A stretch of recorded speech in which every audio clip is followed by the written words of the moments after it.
अस्सलामुअलैकुम, खुश आमदीद, भली करे आया जी आया नू वशत के बखैर रागले।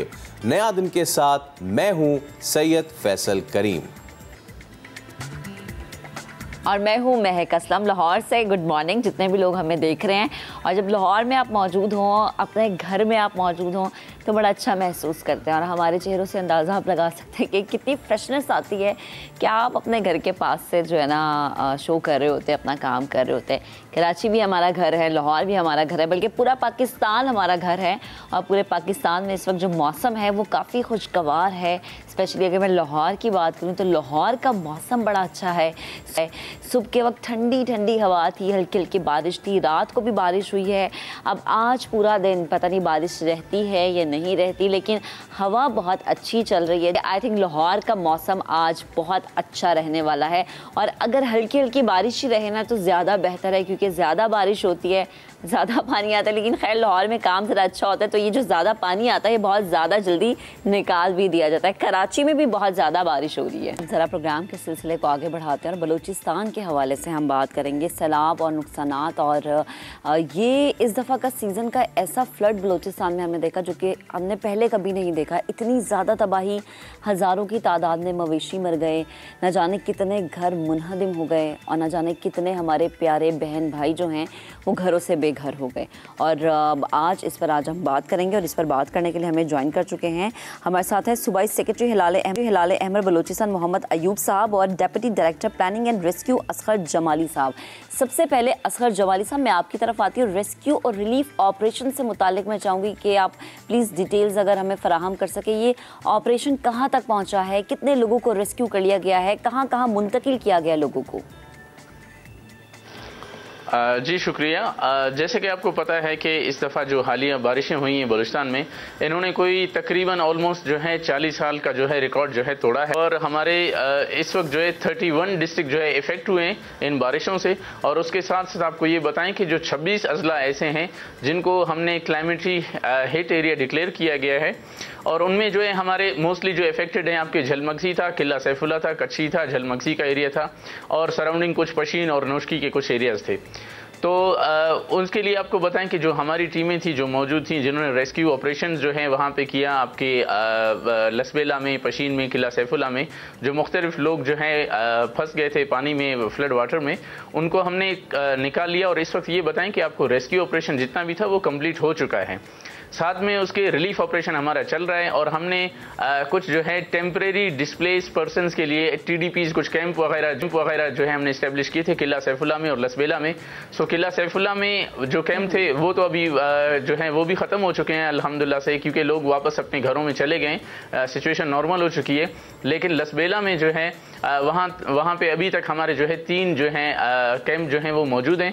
वहाँ पर जो है हमारे IDPs तो नहीं कह सकते हम, टेम्परेरी डिस्प्लेस पर्सनस हैं, तो उनको हमने रखा हुआ है और उनकी जो भी रिक्वायरमेंट है डेली बेस पे रूटीन की, वो हम उनको प्रोवाइड कर रहे हैं। ठीक है। अच्छा असगर साहब, मैं आपसे आगे चल के ये भी सवाल लाजमी करूँगा कि अभी तो आप कह रहे हैं कि रेस्क्यू हो चुका है, बट आगे भी फोरकास्ट है, मैं इससे आगे पूछूंगा आपसे। लेकिन उससे पहले जो हमारे साथ मौजूद हैं मोहम्मद अयूब साहब, आप क्योंकि आपका इदारा जो है वो अंदर काफ़ी जाके जो है उसने काम भी किया, मुझे बताइएगा कि आप लोगों ने क्या इस वक्त सिचुएशन वहाँ पे देखी है, आपके पास क्या स्टार्ट्स एंड फिगर्स हैं, क्या परेशानियाँ, क्या मुश्किलात हैं वहाँ पे लोगों को अब के जब सैलाब थोड़ा उतर गया है?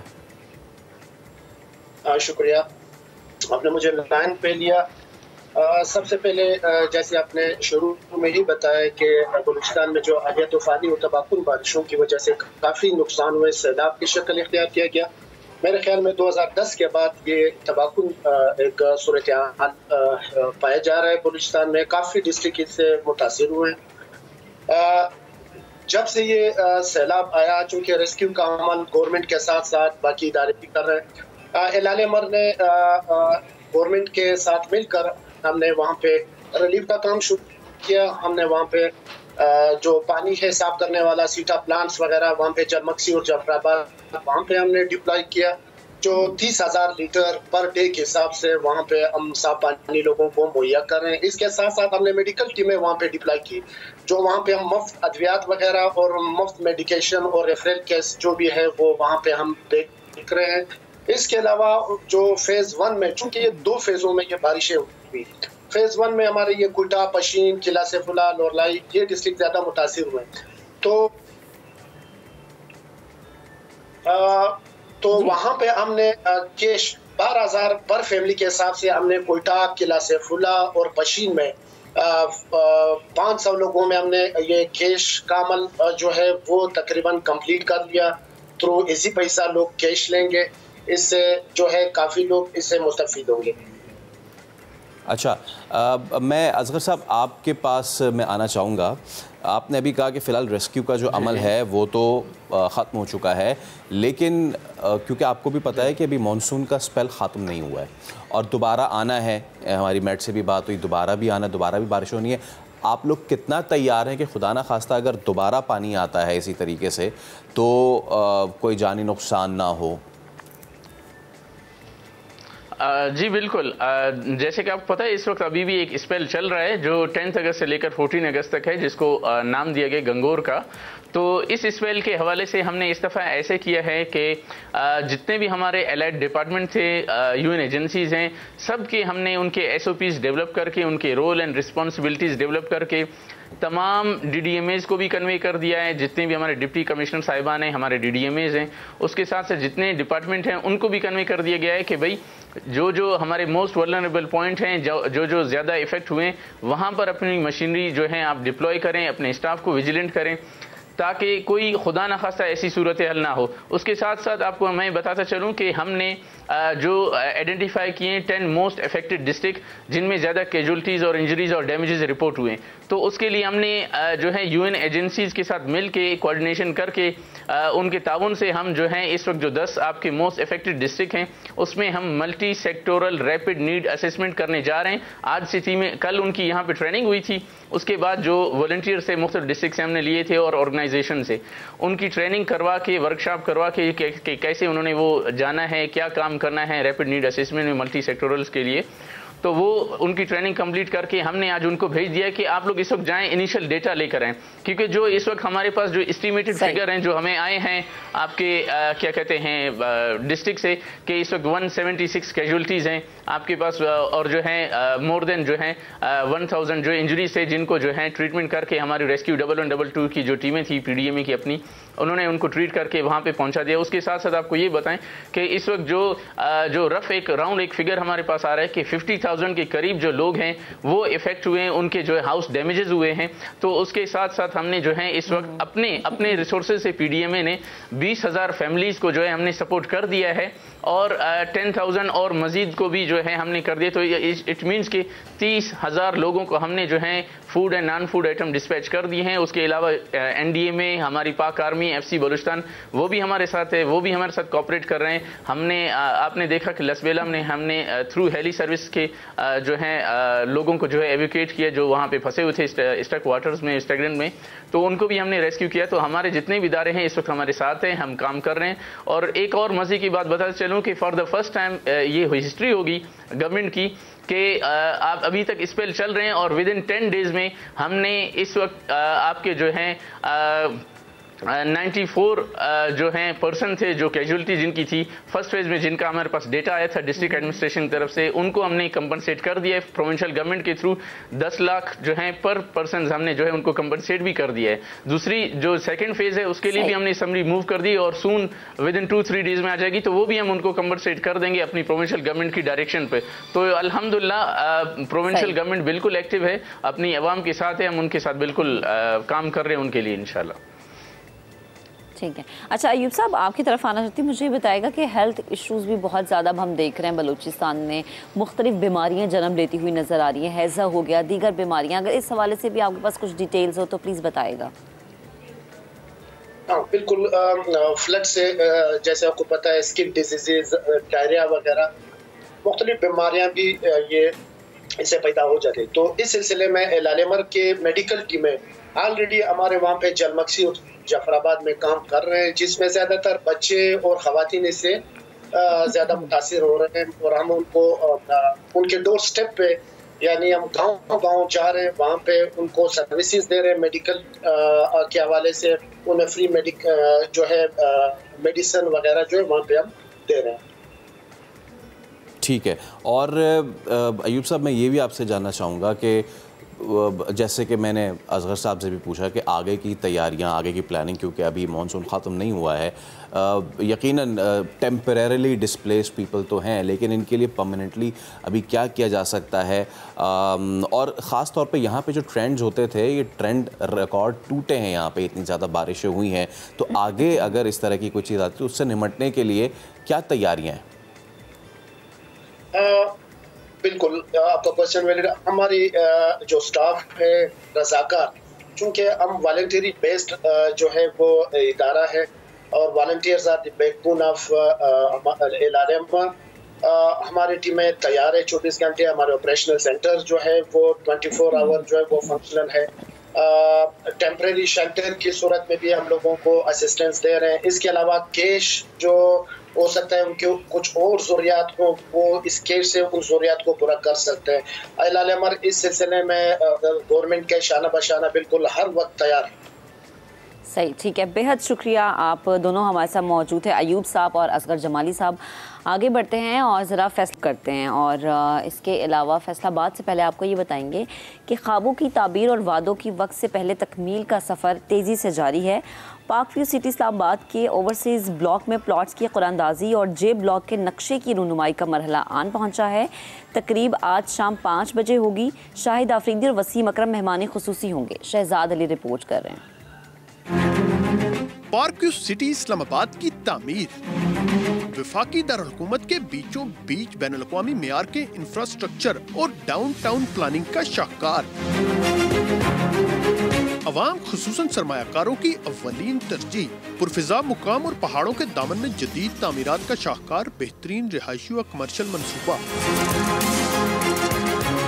जिसमें सड़कों का जाल बिछाने, डाउनटाउन और कमर्शियल और रिहायशी तामीरात का काम तेजी से जारी है। पक्की धुन और सच्ची लगन के साथ वक्त से पहले वादे पूरे करने की रवायत भी बरकरार। ओवरसीज ब्लॉक में प्लाटों की बैलेटिंग और जे ब्लॉक के नक्शे की रूनुमाई की तकरीब आज शाम 5 बजे सजेगी। दुनियाई क्रिकेट के कौमी हीरोज शाहिद खान अफरीदी और वसीम अकरम मुश्तरका तौर पर मेहमान खुसूसी होंगे। पार्क व्यू सिटी के सेल्स पार्टनर्स और इन्वेस्टर्स समेत आवाम की बड़ी तादाद शरीक होगी। पार्क व्यू सिटी में शहरियों की भरपूर दिलचस्पी और एतमाद इस बात का जामिन है कि डेवलपमेंट मेयारी और बर वक्त है। कैमरामैन वाजिद अली के साथ शहजाद अली, समा, इस्लामाबाद। फैसलाबाद में बच्चों के पेट में कीड़ों का मरज वबा इख्तियार कर गया। 80% कम सिन बच्चे मरज का शिकार होकर अस्पताल पहुंचने लगे। रिदा संधू की रिपोर्ट। मुरझाया चेहरा फैसलाबाद चिल्ड्रन अस्पताल में जेरे इलाज 6 साला अरहम खून की कमी के बाइस इमरजेंसी वार्ड तक पहुंच गई। पेट में पैदा होने वाले कीड़े इसका मुसलसल कई माह तक खून चूसते रहे। इसे वाइट सेल भी लगते हैं, ब्लड भी लगता है, बेहोश हो जाती है। कभी चिल्ड्रन हॉस्पिटल में आए, बायोप्सी हुई इसकी, फिर हमें बहुत सारे मसले नज़र आए, कीड़े वगैरह या ऐसी बीमारी नज़र आई जिसकी वजह से इसका इलाज चल रहा है। तिब्बी माहिरीन के मुताबिक पेट के कीड़ों की वजह से बच्चों में एनीमिया का मर्ज 10% तक बढ़ गया है, जिससे न सिर्फ ज़हनी सलाहियत मफलूज हो रही है बल्कि इससे उम्र भर का रोग भी लग सकता है। हुक्म्स उनका डेली यही काम है कि उन्होंने जो इंटेस्टाइन है, जो अंतड़ियाँ हैं, वहाँ से ब्लड को सक करते हैं। कई दफ़ा पेरेंट्स मदर जो है ना उसी हाथों से पैम्पर चेंज कर रही होती हैं, उसी से बच्चे को फीडर बना के दे रही होती है। सफाई पे फोकस करें, बच्चे की हाइजीनिक कंडीशंस को देखें, तो आप इससे बहुत 80 to 90% तक इस बीमारी से बच सकते हैं। साफ सुथरा और गंदगी से पाक माहौल ही पेट में कीड़ों के फैलाव रोकने का वाहिद हल है। बच्चों में होने वाली पेट के कीड़े की बीमारी को हरगिज हल्का ना लें, ये आपके बच्चे की जिंदगी निगलने का बाइस बन सकती है। कैमरामैन कदीरुर रहमान के साथ रिदा सिंधु, समा, फैसलाबाद। तो अभी एक ब्रेक लेंगे, उसके बाद दीगर स्टोरीज हैं आपके साथ शेयर करने के लिए। Stay with us.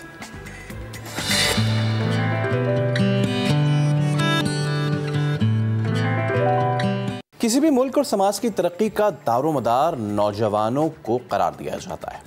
ताहम पाकिस्तान में पाकिस्तान का शुमार उन ममालिक में होता है जहां नौजवानों के सबसे बड़े मसाइल हैं तालीम और बेरोज़गारी। गो के पाकिस्तान की यूथ की पॉपुलेशन इज़ मोर दैन 60%। नौजवानों के आलमी दिन के मौके पे आज हम आपकी लेकिन मुलाकात करवाएंगे कराची के ऐसे नौजवान से जिसने मुश्किल हालात और दुश्वारियों को अपनी कामयाबियों के बीच दीवार नहीं बनने दिया।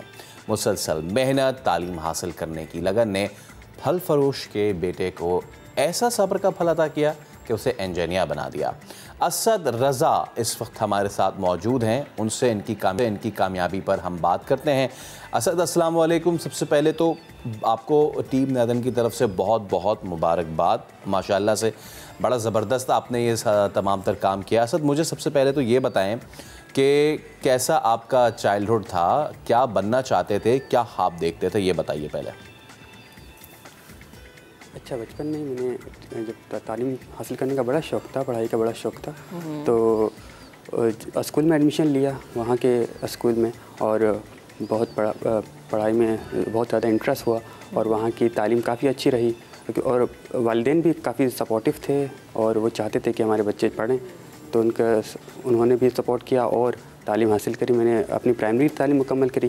फिर 2016 में मैंने मैट्रिक जो है किया। अच्छा, बचपन में बच्चों का ख्वाब होता है कि वो डॉक्टर बनना चाहते हैं, इंजीनियर बनना चाहते हैं, तो मेरा भी यही ख्वाब था कि मैं डॉक्टर बनूँ या इंजीनियर बनूँ। लेकिन हमारा जो एरिया है वो इतना वो नहीं है कि उसमें तालीम का रुझान इतना ज़्यादा नहीं है। इस वजह से जो है वहाँ पे काफ़ी मुश्किल होती है कि आप तालीम के बाद कुछ आगे भी पढ़ सकें, मैट्रिक के बाद पढ़ सकें, वहाँ पे इतना ज़्यादा रुझान नहीं है। सही। अच्छा, मुझे ये बताएं कि आपने कहा कि आपका ताल्लुक़ एक ऐसे एरिया से है जहाँ पर तालीम का इतना रुझान नहीं है या इतना एजुकेशन को इतना प्रमोट नहीं किया जाता, उसके बावजूद आपको यकीन था कि आप अपने ख्वाबों की तकमील कर लेंगे, आप उस जगह पर पहुँच जाएंगे जहाँ का आपने सोचा, यकीन था? जी, मुझे यकीन था क्योंकि मैं काफ़ी अच्छा पढ़ने वाला बच्चा था और पोजीशन होल्डर था। लेकिन वहाँ पे ऐसा एरिया है ना, वहाँ पे असल में बच्चे मैट्रिक के बाद काम करने की तरफ चले जाते हैं या फिर आगे तालीम नहीं हासिल कर पाते फैमिली इश्यूज़ की वजह से, या उनके घर में सपोर्ट करना होता है तो इस वजह से। तो मेरा भी पैगाम उनके लिए यही है कि आप भी जो है ना मैट्रिक के बाद आप अगर काम भी कर रहे हैं तो उसके साथ साथ आप तालीम भी हासिल करते रहें साथ साथ, तो ताकि जो है ना आप आगे भी बढ़ सकें। अच्छा असद, मैं चाहूँगा भी कि हम वो तस्वीर बल्कि दिखा भी रहे हैं कि एक जानिब जो है आपने जो ग्रेजुएशन हैट है और गाउन है वो पहना हुआ है, दूसरी जानिब आप अपने वाले साहब के साथ मौजूद हैं। इस तस्वीर ने सोशल मीडिया पे इंटरनेट को ब्रेक भी किया हुआ है और माशाल्लाह से काफ़ी पजीराई भी मिल रही है। असद, मैं चाहूँगा कि आप ख़ुद ज़रा बताएं, ये जो तस्वीर है जिसमें आप अपने अब्बू के साथ हैं, कब की तस्वीर है और कोई बात चल रही है आपस में, आप लोग खुश बड़े हैं, ज़रा ये बताइए। जी, ये तस्वीर अभी की है, तकरीबन जब मैंने ग्रेजुएशन कर ली थी। अच्छा। तो उसके बाद मैंने बोला था कि तस्वीर वगैरह खींच लेते हैं अब्बू के साथ ना, तो मैं अब्बू के साथ वैसे हाथ बताते रहता हूँ। बचपन से ही हमारा ये शौक़ था, जैसे मैं मैट्रिक में था या उससे छोटा था ना, तो मुझे काफ़ी शौक़ था कि अब्बू के साथ जाऊँ। तो पढ़ाई के जैसे संडे वाले दिन हम लोग ना चले जाते थे, अब्बू के साथ हाथ बटाते थे, तो काफ़ी शौक़ था काम करने। तो इसी तरह मैं अब्बू के साथ हाथ बटा रहा हूँ और मेरे तकरीबन हम लोग 8 बहन भाई हैं, तो सारे जो है वो पढ़ रहे हैं। अच्छा असद, मुझे ये बताएं कि जैसे आपने कहा कि आप अपने अब्बू का हाथ बटाते रहते हैं, आपके घर में आपके वालिद साहब भी सिर्फ कमाने वाले हैं या इसके अलावा आप भी कोई काम करते हैं? क्योंकि अक्सर हमने ऐसा देखा है कि इस तबके से ताल्लुक़ रखने वाले लोग काम भी करते हैं, तालीम को भी साथ लेकर चलते हैं। आपने भी ऐसे ही किया? जी, मेरे अब्बू वैसे कमाने वाले थे। अभी जो है मैंने ज्वाइन की है एक कंपनी सॉफ्टवेयर हाउस में, अभी मैं काम कर रहा हूँ as associate quality insurance engineer. मैं चाहूँगा असद के आप जो नौजवान हैं जो देख रहे हैं, क्योंकि एक तो 60% से ज़्यादा नौजवान आबादी है हमारे मुल्क की, और इसके अलावा उन 60% में से भी बहुत बड़ी तादाद है जो कि लेस प्रिविलेज्ड है। उन नौजवानों को आप क्या पैगाम देना चाहेंगे सर? जी, मेरा पैगाम नौजवानों के लिए यही है कि आपको जिस भी शोबे में तालीम मतलब काम करना है तो उसके बारे में तालीम हासिल करें, प्रॉपर प्रोसीजर के साथ चलें और तालीम हासिल करें, और इस चीज़ से ना घबराएं कि वो नहीं कर सकते या फिर क्या बोलते हैं वो अफोर्ड नहीं कर सकते। There will be a way out, के कुछ ना कुछ रास्ता निकल जाएगा और इंशाल्लाह वो अपने गोल को अचीव कर पाएंगे इंशाल्लाह। अच्छा असद, आज जैसे कि हम बात भी करें ना कि नौजवानों के हवाले से आज आलमी दिन है, तो मुझे ये बताएं कि आप फ्यूचर में क्या करना चाहते हैं, क्योंकि आप हमारे मुल्क का मुस्तकबिल हैं। तो एक बच्चा जो कि इतनी मेहनत से पढ़ा है, इतनी मुश्किलात उसने देखी, इतनी हर्डल्स को उसने क्रॉस किया है, तो वो अब आगे क्या सोचता है कि कहाँ तक उसने जाना है? जी, अभी तो फ़िलहाल मैं as a quality insurance engineer एक सॉफ्टवेयर हाउस में काम कर रहा हूँ। उसके अलावा मेरा गोल यही है कि आगे भी तालीम हासिल करनी है और इसी फील्ड में मैंने मास्टर की तालीम भी हासिल करनी है। इसके अलावा मैंने बताया कि हमारा इलाका इतना तालीम का रुझान नहीं है, तो वहाँ पे भी मुझे काम करना है और वहाँ पे भी तालीम का रुझान बढ़ाना है। आहिस्ता आहिस्ता उधर भी इंक्रीज़ हो रहा है तालीम का रुझान, तो यही मेरा गोल है। अच्छा असद, एक चीज़ मैं आपसे ज़रूर पूछना चाहूँगा कि जब आपको यहाँ पे माशाल्लाह से जॉब मिली, आपके कलीग्स को भी ये अंदाज़ा हुआ होगा, पता चला होगा कि जी क्या अपब्रिंगिंग रही, क्या बैकग्राउंड रहा, उनका आपकी तरफ रवैया कैसा है?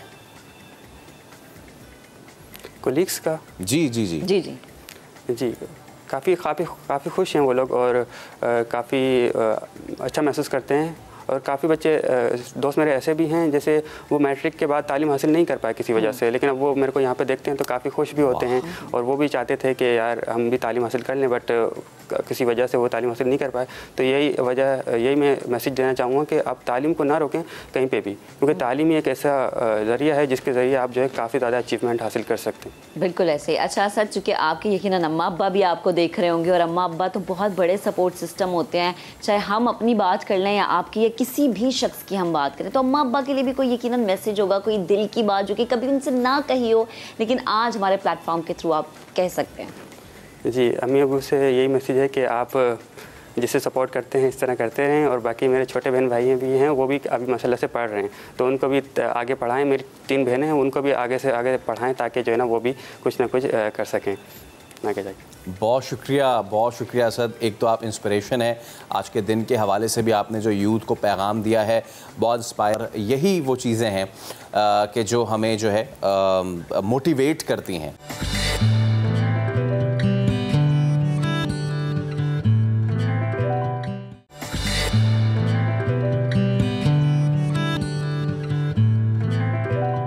पाकिस्तान में हर साल कई लोग फ़िज़ाई आलूदगी से मुतालिक बीमारियों के बाइस अपनी जान खो बैठते हैं। ज़्यादा देर तक फ़िज़ाई आलूदगी में सांस लेने से सांस की तकलीफ़ भी होती है, फेफड़े भी मुतासर होते हैं, हल्का इन्फेक्शन हो जाता है, दिल की बीमारियाँ और औसत उम्र में कमी भी वाक़ हो जाती है। अब ये जो हमारी एयर क्वालिटी है, जो फ़िज़ाई आलूदगी है, ये किन वजह से होती है? हमारा मुल्क ख़ास तौर पर कराची एयर क्वालिटी इंडेक्स में कहाँ है और क्या ये दीगर शहरों से ख़राब है या फिर दीगर शहर इससे ज़्यादा ख़राब हैं? हमने ये जवाबात लिए एनवायरमेंटलिस्ट यासिर हसनैन साहब से। वो क्या उन्होंने बताया हमें आपको दिखाते हैं। एयर क्वालिटी इंडेक्स क्या होता है?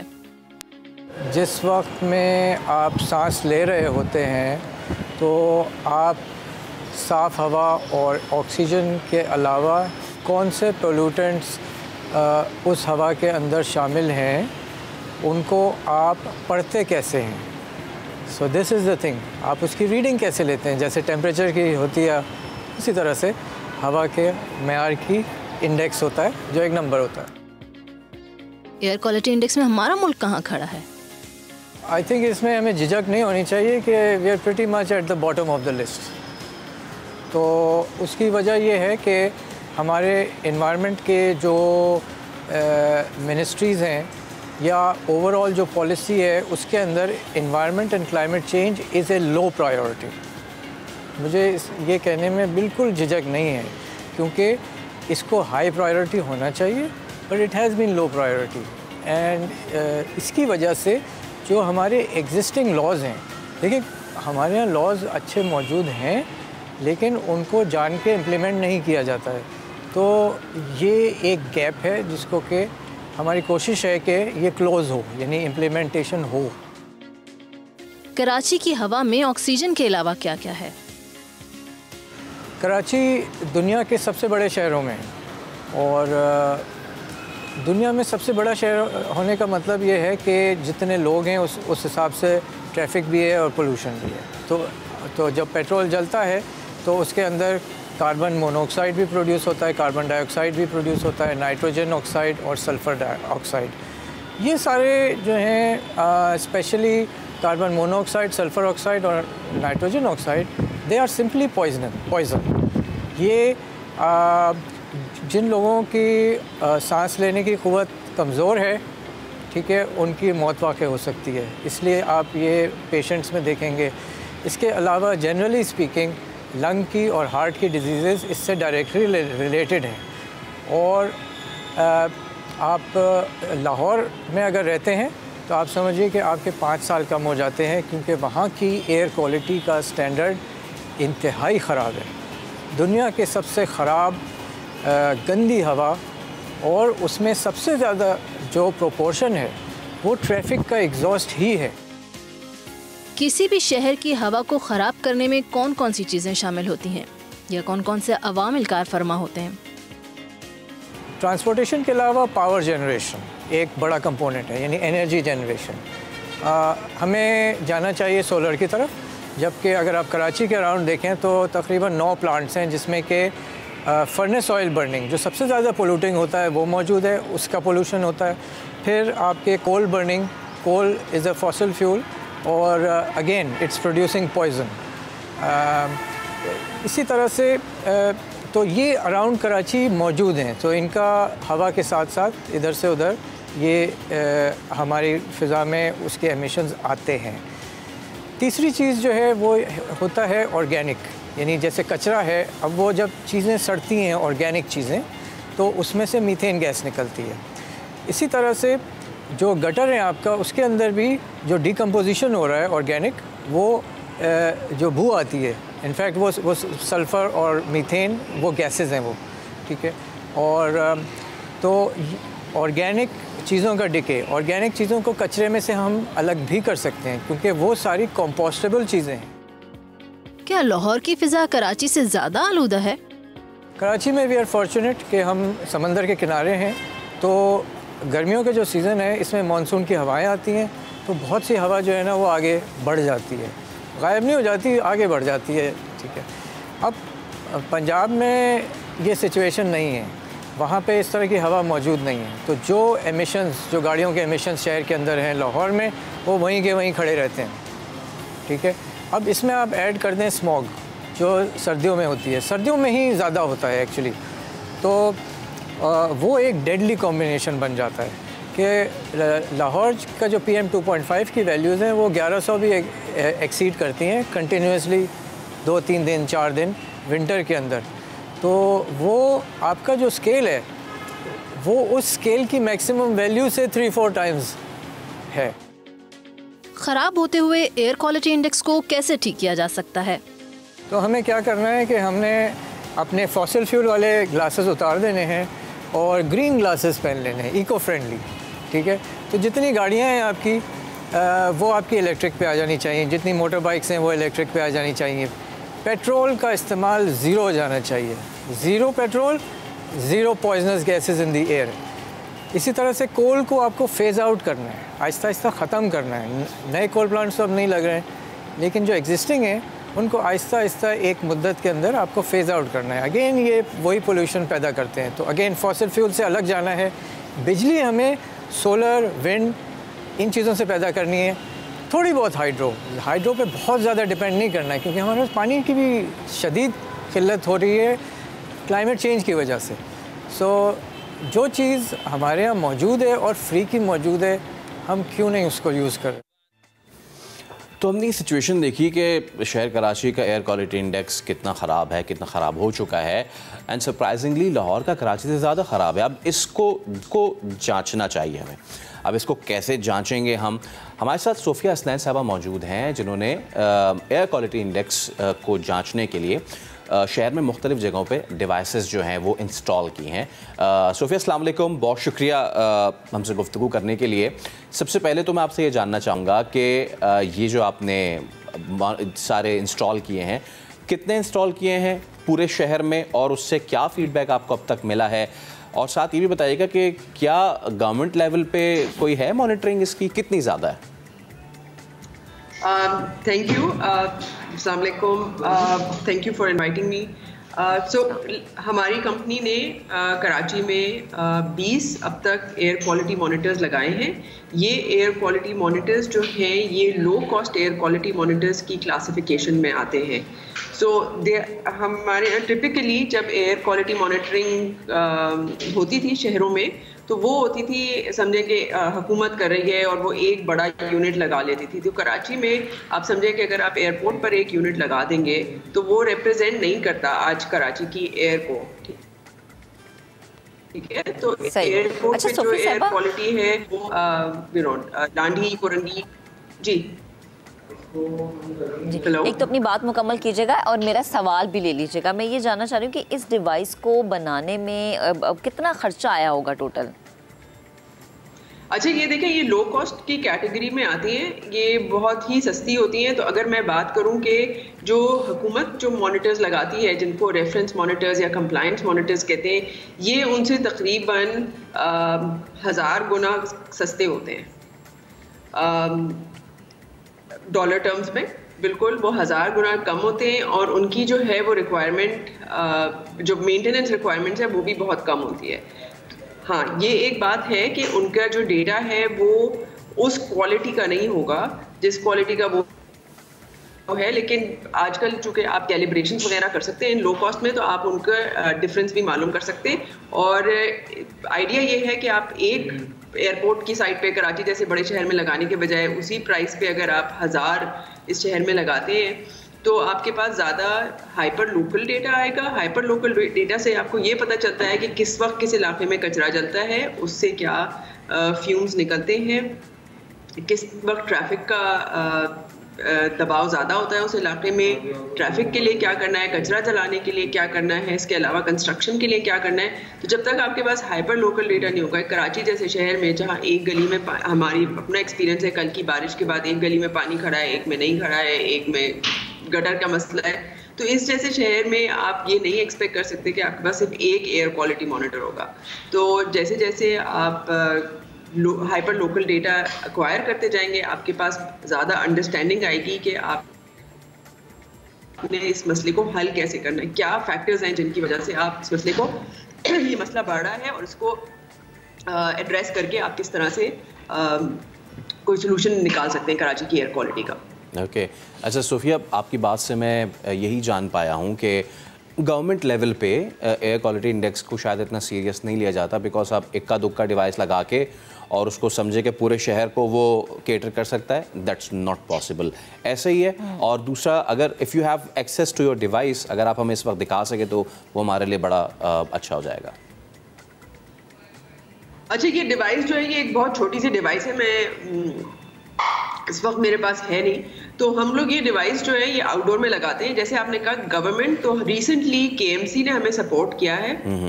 हमारी अपनी रीच, जब जैसे हमने आ रहा है, ये बिल्कुल नॉट फॉर प्रॉफिट प्रोजेक्ट था कराची के लिए, as a contribution from our business. तो हमने 13 या 14 लगाए थे कराची में अपने जानने वाले बिजनेसेस और हाउस होल्ड के साथ, ताकि हमें एक स्प्रेड मिल जाए। तो जब हम लगा रहे थे तो हमने ज़्यादा कॉन्सेंट्रेट किया था सदर, क्लिफ्टन, नॉर्थ नाज़ाबाद, फेडरल बे एरिया और कुरंगी। जैसे ही सिंध गवर्नमेंट KMC हमारे साथ आई है, तो हमें जो है वो हमारा फुटप्रिंट एक्सटेंड हुआ है।